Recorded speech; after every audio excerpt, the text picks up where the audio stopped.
Buenos días, hoy vengo a presentar el trabajo Primavera con una esquina rota. Soy Karen Daniela Pérez Parra, del curso 93.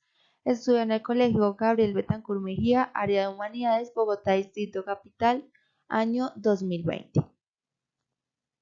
Contenido: biografía del autor, escuela literaria, narrador de la obra, descripción de personajes principales, descripción de personajes secundarios, tiempo, espacio, figuras literarias, fotonovela y conclusión. Biografía del autor. Mario Benedetti nació en Paso de Toros, Tacuarembó, Uruguay, el 14 de septiembre de 1920. Hijo de Breno Benedetti y Matilde Farrugia. Lo bautizaron con 5 nombres familiares como Mario, Orlando, Harding, Hamlet, Breno, Benedetti y Farrugia. Alternó su estudio primario entre el Colegio Alemán de Montevideo y el Liceo Miranda. Por problemas económicos, deja inconcluso su estudio de secundaria para continuar de manera libre. Desde 1971 se integró activamente en la coalición de izquierdas de su país. Tras el golpe de Estado de 1973, abandonó su cargo en la universidad y se compromisó políticamente en su tierra natal. Esto lo llevó al exilio, primero a Buenos Aires y posteriormente a España durante 10 años. En 1983 vuelve a Uruguay y se reencuentra con su esposa, que se vio obligada a permanecer todos estos años cuidando a la madre de ambos. Ha sido galardonado en multitudes de ocasiones y en diversos países, entre los que se destaca el Premio Reina Sofía de Poesía en 1999 y en el 2005 el Premio Internacional Menéndez Pelayo. En el año 1997 fue nombrado doctor honorable por la Universidad de Alicante. El día 17 de mayo del 2009, Benedetti muere en su casa en Montevideo, a los 88 años de edad. Escuela literaria. Mario Benedetti perteneció a la Escuela Literaria de Vanguardia o Bon Latino. El Bon latinoamericano fue un fenómeno literario, no movimiento literario ni de autor, que surgió en los años 1960 y 1970 cuando el trabajo de un grupo de novelistas latinoamericanos relacionadamente jóvenes fue ampliamente distribuido en Europa y en todo el mundo. Características. Primero, los temas y personajes corresponden a la realidad latinoamericana, representando problemas sociales y políticos de nuestra sociedad, describiendo al hombre y a la mujer común de Latinoamérica. Segundo, el escritor desintegra la forma tradicional de la novela, quitando toda la forma narrativa tradicional, en el tiempo, el narrador y algunas técnicas innovadoras para la época. Tercero, fragmentación de la narración a través de varias perspectivas, creando tramas atravesadas, desordenadas en el tiempo cronológico, empleando técnicas cinematográficas como el flashback. Cuarto, uso de narrador múltiple, que es una mezcla de narradores omniscientes y personajes, protagonistas y testigos. Quinto, novela de ficción total, de integración y de realidad total. Se mezcla a partir de la realidad el uso de la ficción, dando paso al realismo mágico, al ser la corriente literaria por excelencia de este fenómeno literario. Narrador, lista de voces narrativas. Santiago es un preso político, es el marido de Graciela, padre de Beatriz, hijo de don Rafael y amigo de Rolando. Está narrado en primera persona, el singular en presente. El narrador es interno y protagonista, y es explícito, ya que todas son cartas dirigidas a su mujer Graciela.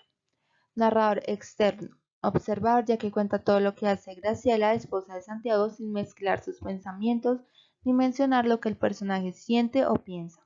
Está escrito en tercera persona, en singular, en presente. Don Rafael es el padre de Santiago y el abuelo de Beatriz. Es maestro. Está escrito en primera persona, en singular, en presente. El narrador es interno y protagonista. Beatriz es la hija de Santiago, Graciela y nieta de don Rafael. Está escrito en primera persona, singular, en presente. El narrador es interno y protagonista. Mario Benedetti es el autor de la novela que hace en cada capítulo una reflexión sobre el exilio basándose en sus propias experiencias. Está narrado en primera persona, el singular, en pasado. El narrador es interno y protagonista. Ahí podemos darnos cuenta que hay diferentes narradores y cada uno nos cuenta su versión de la historia. Esto se hace porque así podemos ver cómo sienten las cosas los personajes y entender que ninguna situación es fácil. Personajes principales: Intramuros, Santiago. Es el protagonista de la novela y sin duda forma parte del eje sobre el cual está basada la historia. Es un revolucionario que lucha con todas sus fuerzas contra la dictadura emergente, hasta ser apresado por los milicos, como él los llama. Psicológicamente es un hombre muy fuerte, ya que supera todo tipo de torturas e incluso el hecho de estar preso en la cárcel sin ver a su familia durante más de 5 años. Otra característica bastante notable en su persona es que es muy reflexivo, en parte debido a que pasa muchas horas encerrado en una celda de menos de 5 metros cuadrados. Sin duda esta es la cualidad que le ayuda a no volverse loco y caer en la depresión y la amargura durante todo este tiempo, y que a su parte trae consigo la lealtad, ya que debido a su fuerza mental no traiciona nunca sus ideales revolucionarios. Heridos y costosos. Graciela es la mujer de Santiago, la que seguramente empieza una relación secreta con Rolando, un íntimo amigo de Santiago. Es una mujer atractiva de unos 32 años más o menos, tiene el pelo castaño, los ojos verdes grandes y expresivos, y los labios cálidos. Lleva gafas para leer, es menos fuerte anímicamente que Santiago y aún así es muy fuerte. Aunque sea menos fuerte que él, también es muy reflexiva y comparte la idea revolucionaria con él. Aunque termine por no amarle como hombre, le seguirá teniendo afecto como amigo y como compañero de pensamiento. Don Rafael es el padre de Santiago, tiene muy buena relación con su nuera Graciela. Como él dice, se parece mucho a su hijo y por eso aconseja a Graciela que no le diga que ya no la ama hasta que salga de la cárcel, ya que sabe cómo reaccionaría y lo pasaría muy mal. Es maestro en la escuela, también está exiliado como Graciela, Beatriz y Rolando. Al principio le costó un poco adaptarse a la nueva vida, pero poco a poco lo consiguió.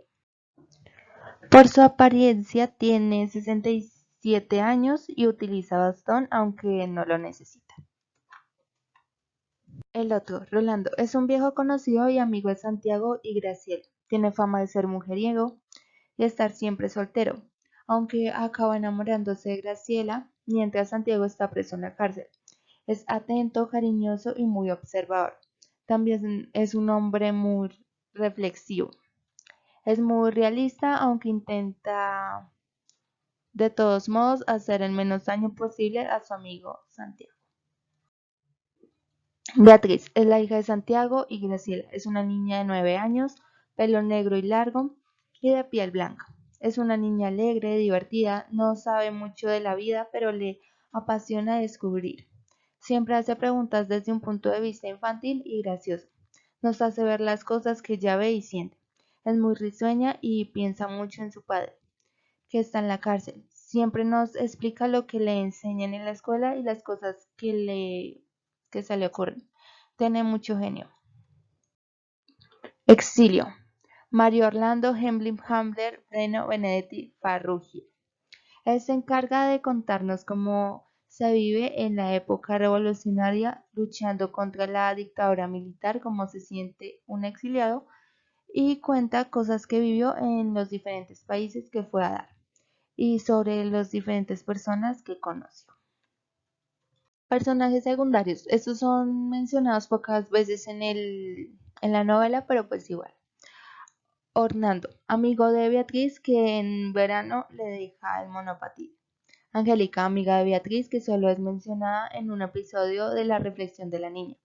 Teresita, amiga de Beatriz con quien discuten sobre su miedo a las olas. Lucila, amiga de Beatriz con quien se pelea al principio de la novela.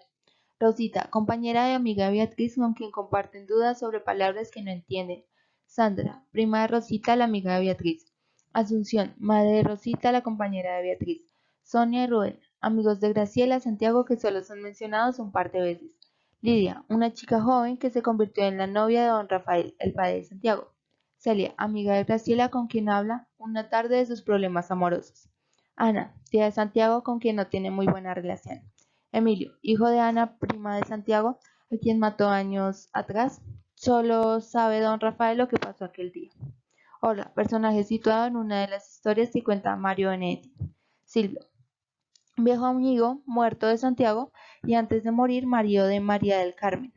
Era buena persona pero muy ingenuo. María del Carmen, amiga de Santiago y Graciela. Es viuda, trabaja en Barcelona vendiendo cacharritos. Manolo, amigo de ellos y separado de la tita.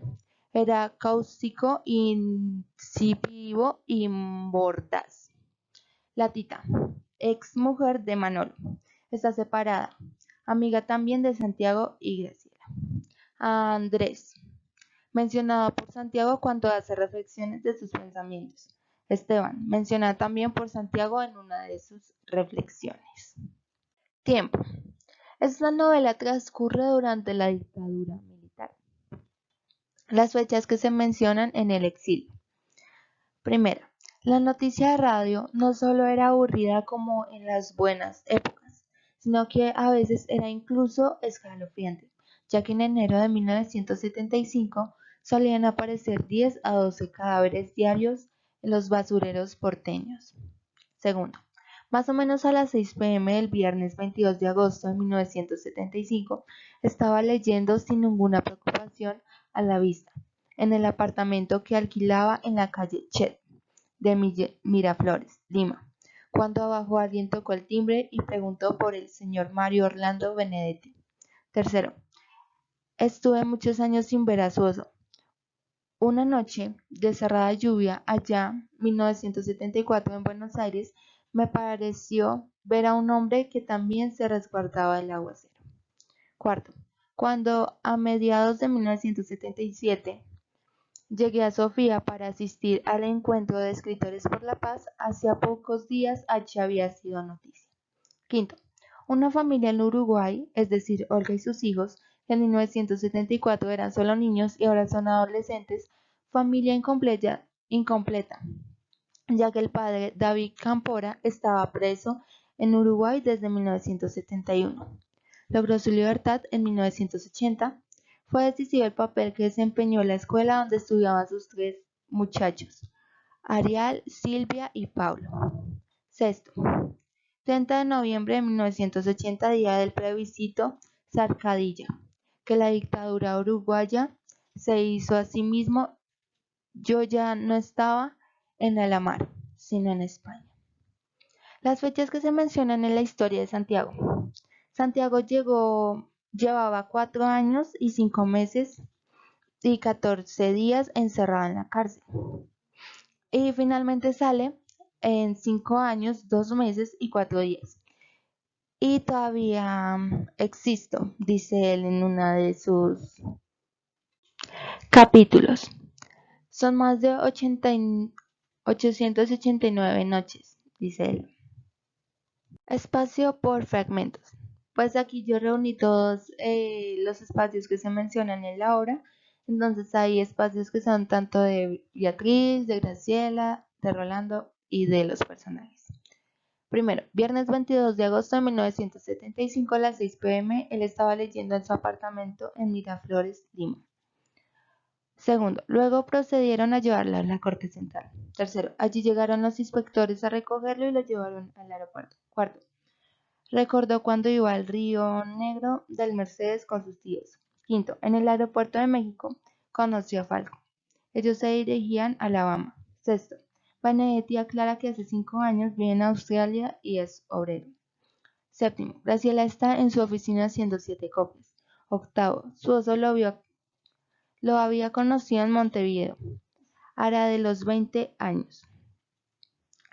Noveno, 1974 lo vio a él en la calle de Paraguay, o sea, vio a su oso en la calle de Paraguay. Bueno, décimo, Bulgaria, fue a dar H, experto en asuntos internacionales.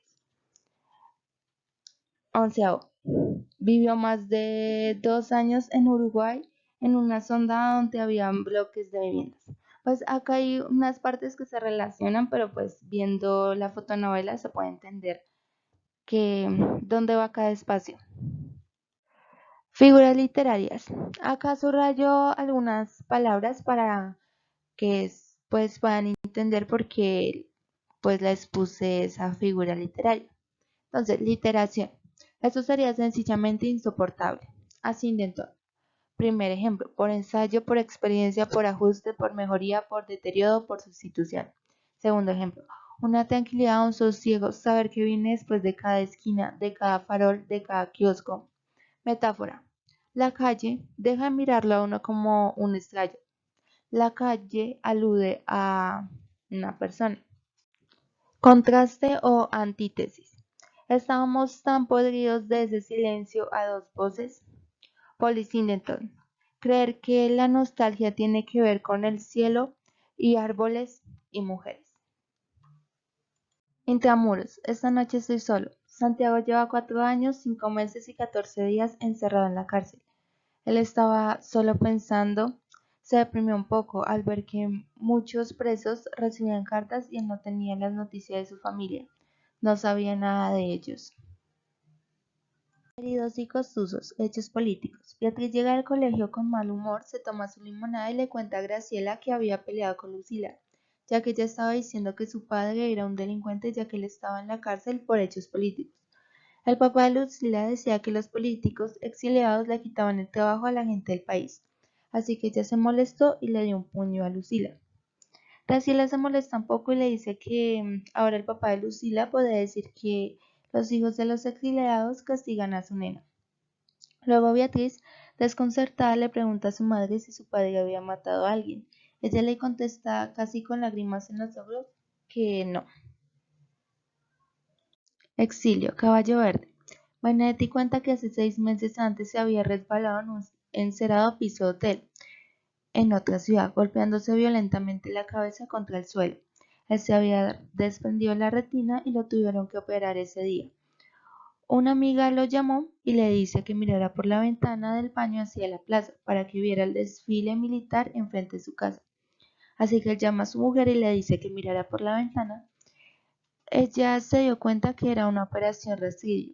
Duraron 25 minutos quemando los rasgos políticos como la guerra revolucionaria y el estado de la revolución en el jardín, para que el humo no los fuera a delatar. Luego le marca a la misma persona y le dice que no quemara más por el día de hoy, ya que ya se habían marchado. Intramuros. ¿Cómo andan tus fantasmas? Santiago cuenta que le gustaba ver las manchas de la pared y relacionarlas con alguna persona, cosa o hasta fantasma. Así jugaba con sus amigos a ver cuáles eran sus opiniones y se reían un rato. Él quería sacarle el lado positivo a la cárcel, ya que muchos presos hasta lloraban. Él comienza a pensar en las cosas que hubieran hecho si él estuviera en libertad. Seguramente hubiera seguido sus planes y estarían en Europa.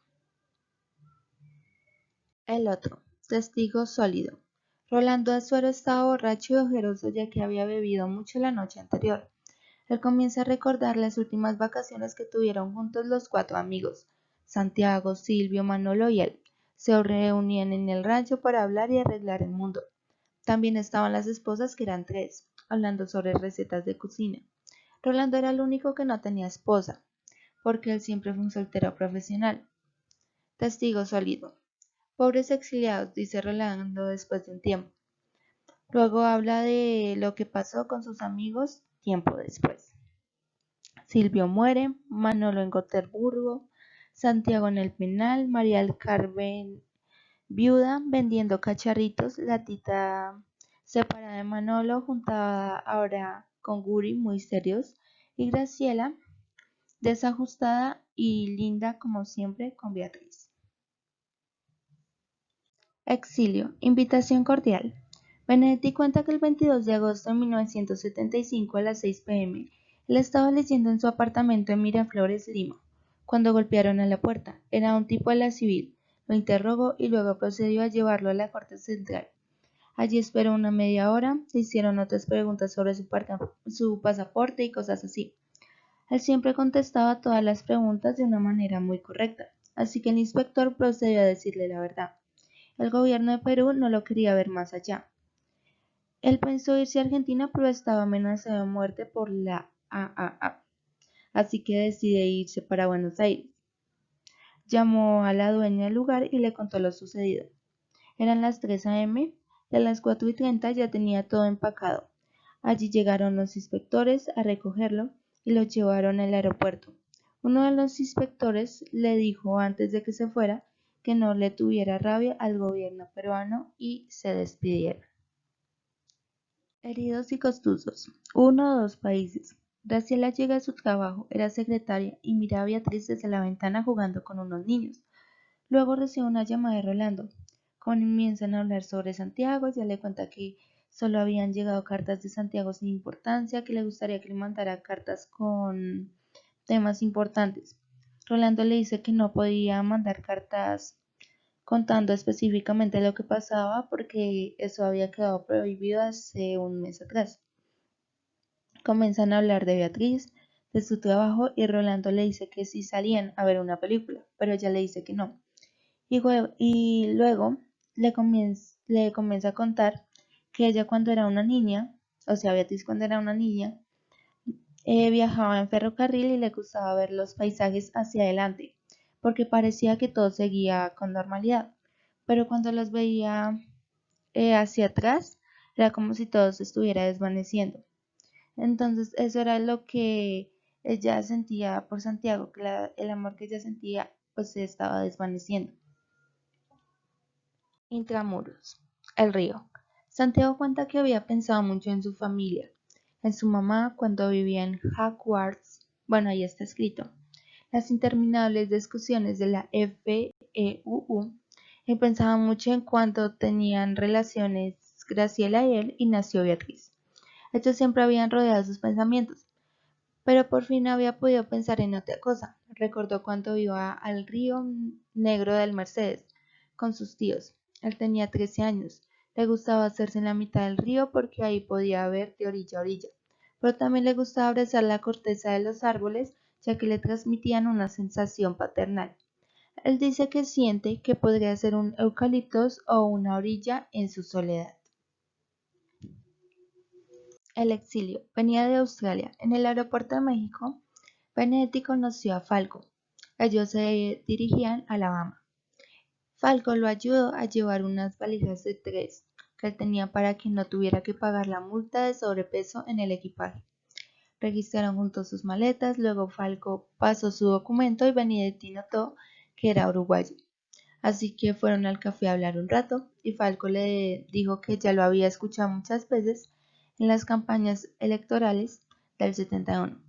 Benedetti aclara que hace 5 años vive en Australia y es obrero. Falco cuenta que tuvo que emigrar a Australia por su economía. Benedetti habla de los exiliados, de que ellos tienen que dejar a su familia, de irse a otro país sin conocer a nadie. Falco le pregunta que por qué va a Cuba. Él le responde que intentó cambiar a Uruguay, pero para el 69, el 70 y el 71. Pero no fue posible, así que iría a Cuba a tratar de ayudar a cambiar. Luego pues ellos van en el avión, se separan y en un desfile militar se vuelven a reencontrar. Y pues Falco le cuenta a Benedetti que él había logrado hablar y hacer amigos, ya que Benedetti le decía que lo más difícil de los exiliados eran hacerse amigas de personas desconocidas. El otro, querer, poder, etc. Ronaldo recuerda una reunión que tuvieron donde Manolo hacía una exposición sobre la realidad nacional y otros ensayos, pero a Silvio no le parecía lo que decía Manolo porque decía que él era un chifle. Así que Santiago y Rolando le tocó ir a separarlos para que no fueran a pelear. Manolo dice que todos los que tienen el poder jamás van a ceder. Lo que tiene que hacer es pelear, luchar el partido. Lo esencial eran los fiches. Sus amigos comienzan a preguntar si es necesario desalojar. Manolo dice que no es necesario, ya que después comienza a dudar, a pensar que por eso los podían matar, meter a la cárcel, liquidarlos. Comienzan a analizar la situación, así que Rolando dice que estaba el dinamismo, el poder. Ellos ganarían los papeles y perderían al pueblo. Santiago dice que no le importaba ser un vencedor ético si seguirían existiendo los latifundios, rascas, bancas y el mar de coche. Manolo dice que no es querer ni poder, sino joder. Y luego se toman un tinto y termina la discusión. Rafael, Dios mediante. Don Rafael quería tomarse un descanso y pensar en su hijo. Le hubiera gustado canjearse con él. Pensaba que no se torturaría tanto en la cárcel ya que tenía 67 años. Esto haría que le fuera más fácil. Pero aunque él años atrás fue político, no fue tan fastidioso como para derribarlos, vencerlos, como lo hizo su hijo y fracasó. Por eso está en la cárcel. Dice que se siente triste porque cuando cierra los ojos puede ver a su hijo, pero abrirlos y ver que no está ahí pues lo deprimía. Heridos y costosos, un miedo espantoso. Graciela estaba en su oficina haciendo 7 copias que le había dejado su jefe. Ya había terminado, así que ya va a lavarse las manos, se arregla y salió de la oficina. Cuando iba bajando por el ascensor se encontró con Celia. Se saludaron y se fueron juntas a una tienda a tomar. Celia le pregunta que cómo se siente sin Santiago. Ella le responde que ya no se siente lo mismo, como cuando apenas se conocieron. Ellos estaban juntos, siempre en lo político. Lo suyo no era solo físico, sino también espiritual. Dice que ya hace 4 años que no tiene relaciones y que cada vez que pasa el tiempo lo necesita menos. Celia le pregunta si hay otra persona. Graciela le dice que todavía no, pero puede que más adelante sí, si la haya. Celia le aconseja que le cuente lo que está sucediendo a Santiago, pero a Graciela le da miedo que cuando ella le diga le haga daño, pero Celia le aconseja que mejor le mande una carta y le diga lo que está sucediendo a Santiago. Exilio, un hombre en Zaguán. El doctor Siles Suoso lo había conocido en Montevideo, hace unos 20 años, cuando vino exiliado. Se le decía exiliado a Uruguay tras el triunfo de uno de los tantos golpes militares que siempre han ulcerado la historia de Bolivia. En ese entonces tenía pocos libros publicados, dice Benedetti. Una tarde el teléfono sonó en la mesa. Era Suoso. Lo había invitado a que fuera a verlo en el Hotel Nogor, en Bolivia. Él quedó asombrado por esta invitación. Cuando él llegó, Suoso comenzó a hablarle de Prost. Era un libro que él había creado. Así que Benedetti le preguntaba cosas sobre Bolivia y cosas así, pero él casi no le contestaba. Tiempo más tarde, Suazo dejó Montevideo y se reintegró a la lucha y vaivenes de su incontengible Bolivia. No se volvieron a ver. En 1974 lo vio en la calle de Paraguay. Le preguntó que si también le había tocado exiliarse. Él le contestó un poco molesto que sí. Y Benedetti le contestó pues que eso parecía antes imposible. Era imposible. Intramuros, el complementario. Tener noticias de Graciela era como abrir una ventana, ya que él podía imaginar todo lo que ellos hacían. Su mente podía ampliar el presente tanto como él quisiera. Estar en la cárcel le servía para meditar y aprender. Él hacía metas que pudiera lograr cuando saliera. Pensaba en abrir una ventana, luego otra, y al fin se abriría esa puerta que le daría la libertad. Cuenta que en la cárcel tenían campañas anticlausura. Consiste en hacer una especie de cartas para darse anónimamente unos a otros. Leían el futuro, jugaban ajedrez y él recordaba sus cumbres de inspector y a las personas que trabajaban con él. Recuerda cuando él era niño, un adolescente, él podía apreciarse a sí mismo como una persona muy interesante. Beatriz, este país. Beatriz recuerda su país de nacimiento, Uruguay. Este país dice que era más pequeño. Ahora en el que vive es más grande. Hay muchas personas. El viernes solían verse más en el centro, pero los domingos casi nadie sale.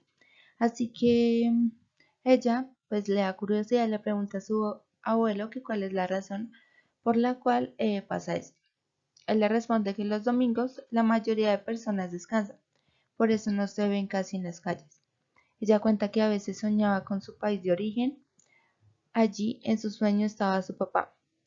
Él la llevaba a Villa Dolores, un zoológico que quedaba allá, y le compraba manís para que le diera a los monos. Y le decía, ¿ves esos borrotes que están allá? Así también vivo yo. Después de ese sueño, ella se despertaba llorando. Heridos y confusos, soñar despierta. Graciela tuvo una mañana muy fea ya que había vivido diferentes sucesos que le molestaron bastante durante la mañana, ya que cuando estaba llevando a Beatriz al colegio, ella se pasó el semáforo en rojo y pues ella se puso muy brava por este suceso. Luego deja a su hija en el colegio y pues se devuelve porque ese día ya descansaba. Entonces ya va a la casa y mientras que va llegando a la casa pues ve a una señora que está pidiendo limosna con sus 3 hijos. Entonces ella comienza a discutir con ella, le dice que más bien trabaje y pues la señora que está pidiendo la limosna le dice que no le dan trabajo, por eso pues no puede hacer eso. Entonces pues comienzan a discutir y al final Graciela pues le da la limosna. Ya luego ya estaba a 2 cuadras cuando distinguió a Rolando. Graciela lo invita a pasar a su casa, comienzan a hablar, le cuenta lo que le sucedió en la mañana. Luego cambian de tema y Rolando le dice que cuando va a confesar lo que ella siente. Ella le responde que siente como si Santiago la hubiera abandonado. La cárcel había transformado a Santiago en otro tipo y a ella en otra mujer. Rolando le dice que Santiago era muy bueno en todos los sentidos. Finalmente, Rolando le dice que sí le puede hacer una pregunta, indiscreta. Ella le responde que sí, así que le pregunta que si alguna vez ha soñado con otro hombre. Ella le dice que había soñado despierta y soñaba con él, o sea, Rolando. Exilio, la soledad inmóvil. A Bulgaria fue a dar H, experta en asuntos internacionales. Él era un periodista, así que Benedetti iba a contar a lo que a él le sucedió. A raíz de una de las tantas arremetidas del régimen, había tenido que exiliarse en Argentina, donde vivió 7 meses. Tras el asesinato de Selgar y Gutiérrez, Argentina se volvió inhabitable para los exilios uruguayos. Bajo la protección de Naciones Unidas salió hacia Cuba y desde allí hacia Bulgaria. Vivió solo, lejos de su mujer y de sus hijos. Luego en 1887 murió solo de hemiplegia. Él sabía hace 24 horas lo que estaba pasando. La soledad lo había matado. Esto fue lo que le pasó al periodista. Benedetti cuenta que a él le pasó algo parecido cuando estaba exiliado. En uno de sus sombríos meses de Argentina de Lope Rega, aparecían 10 a 20 cadáveres en la basura. Era frecuente que ellos se quedaran en casa de un amigo.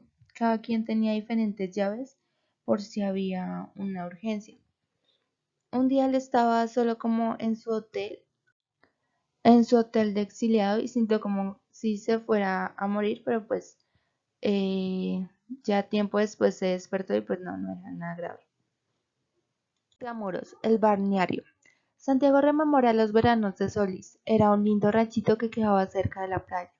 Él recuerda cuando Graciela cabalgaba, pero casi nunca el caballo le hacía caso. Cuando caía el atardecer, siempre solían pensar en las personas necesitadas o las que vivían en tiempos complejos, y se terminaban sintiendo culpables, pero la mañana siguiente volvía la felicidad. Graciela recogía caracoles mientras que él montaba bicicleta para bajar esa panza que tenía. ¿Quién iba a pensar que de un momento a otro le iban a quitar la felicidad? Le iban a quitar la felicidad. Exilio, penúltima morada. La muerte de un compañero y más de un ser querido como Luis Pedemonte es desgarradora. La muerte en el exilio es aparentemente la negación del regreso, y este es quizás su lado más oscuro. Por eso, cuando Luis estaba en su enfermedad, era difícil verlo feliz. Disimular un futuro que lo incluía, imaginar que él pudiera respirar el aire puro e ir a la playa, darse lujos de pobre. Cuando Benedetti supo que Luis había muerto, prometió que bregaría para cambiar la vida, y que cuando él regresara al mundo otra vez, viera que las cosas eran diferentes. Él dice que los tiempos del exilio eran el duro miedo de vivir distante, de morir lejos. La lista ya tiene 5 o 6 nombres. La soledad, la enfermedad o los tiros acabaron con ellos. Don Rafael, noticia de Emilio. Santiago le envió una carta a su padre por el correo contándole que mató a su primo Emilio, hijo de la tía Ana, pero eso nadie más lo sabe. Lo que pasó fue que cierta noche él estaba en el enterradero cuando escuchó pasos cerca, por la ventana. Esta se iluminó y una persona le dijo: ¿Qué haces aquí? Luego apagó la linterna. Era Emilio, con una pistola.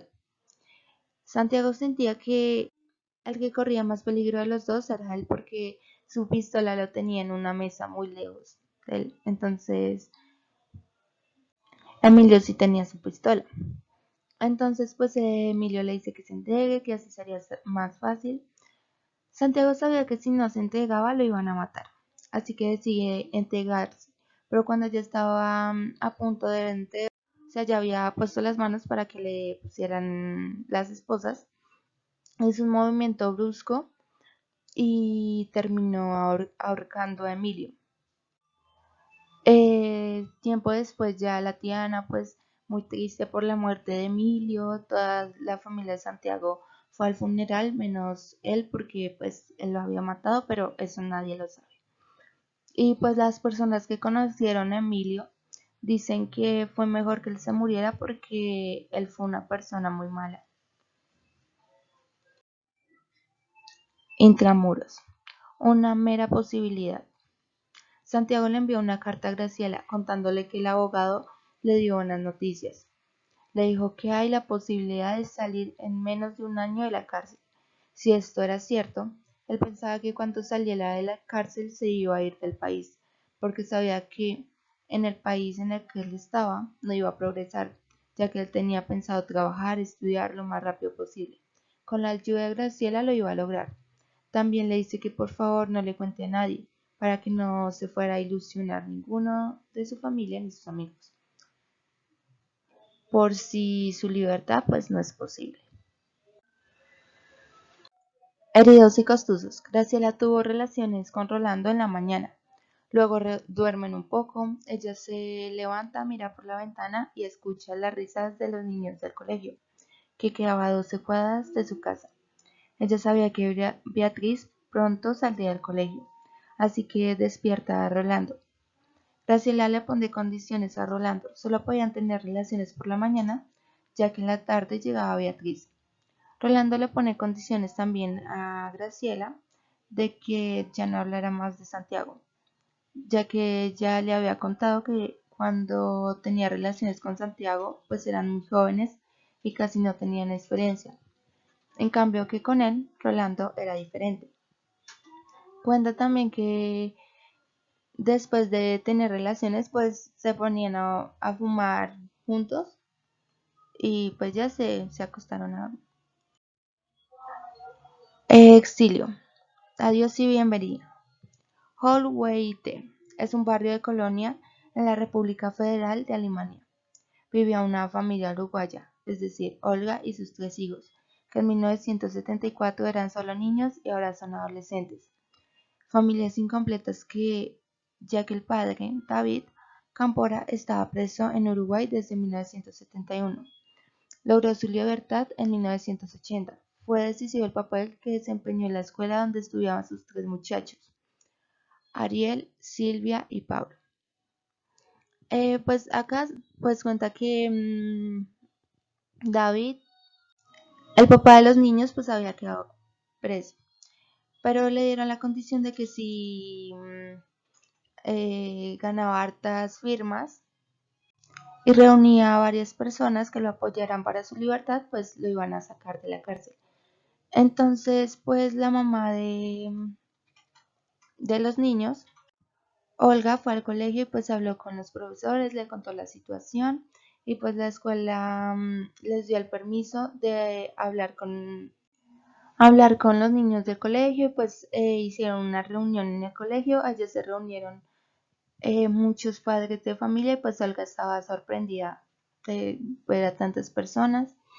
Ya luego las mamás de ese colegio se reunieron para entregar volantes y bueno, al final reunieron todas las firmas suficientes y David en 1980 logró salir de la cárcel.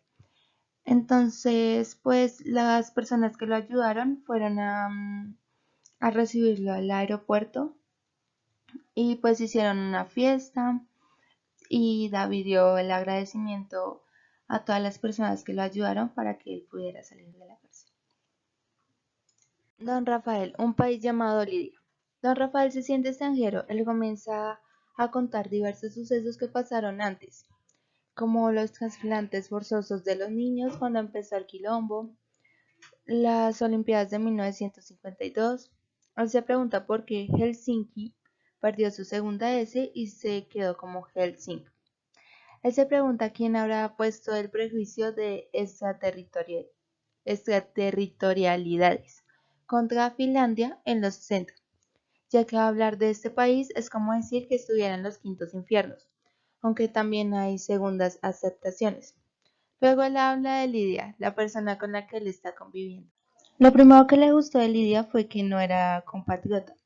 Le gustaría algún día vincularse con un país llamado Lidia, pero eso sería temporáneo, ya que sabía que las noticias no lo iban a dejar vivir tranquilo. Cuenta que en la madrugada del 30 de noviembre, en las noticias dijeron que no habían arrollado las propuestas de los milicos.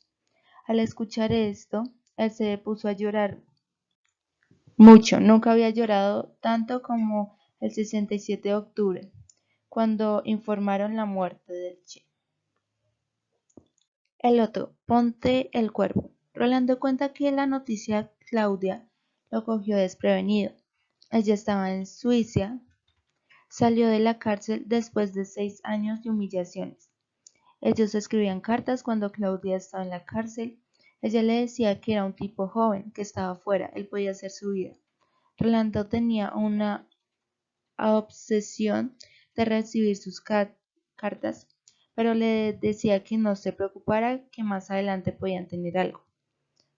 Claudia fue una persona que él había querido, la había esperado mucho tiempo, pero luego las cosas se dieron de repente y apareció Graciela dándole su cuerpo de mujer. Un día, él le compró un boleto de avión Open para que se fuera cuando ella quisiera. Claudia le mandó una última carta diciéndole que las cosas habían cambiado. Ambos tenían rostros diferentes y ella le mandó una foto para que él viera cómo ella había cambiado y decidiera si realmente él quería que ella se fuera. Heridos y confusos. Rolando le cuenta todo lo que había sucedido a Graciela. Le pregunta que cómo se siente. Él le dice que es desconcertado. El amor que Graciela y él se tenían era un enredo, pero no se arrepiente de estar con ella. Luego hablan de Santiago, ya casi él va a salir de la cárcel. Graciela iba a seguir con el plan de decirle a Santiago lo que ella sentía hasta que él saliera. Sabía que por esa noticia todos iban a caer encima de ellos. Ya era difícil que los amigos y compañeros de Santiago entendieran la situación. Rolando luego le pregunta que cómo le va a decir a Beatriz lo que estaba sucediendo.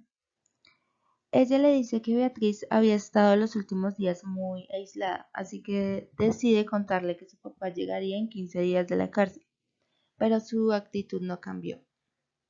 Exilio, los orgullos de la mar. Vivió más de 2 años en Alamar, una zona donde había bloques de vivienda construidas por trabajadores capitalistas. Habían edificios de 4 plantas, los de 12 era para los exiliados latinoamericanos, quienes recibían todas las necesidades gratuitas. Cuenta que el 30 de noviembre de 1980, día del plebiscito Zancadilla en Uruguay, él estaba en España, mientras que en las noticias del explosivo triunfo titular iban ascendiendo a las primeras plataformas de la noticia mundial. Esa noche en Alamar se habían reunido varios de los colonias para tomar un trago. El panorama era este: unos unidos al Garden y las mujeres al BBC para escuchar la noticia, cuando de repente comenzaron a gritar: ¡Ganó, ganó!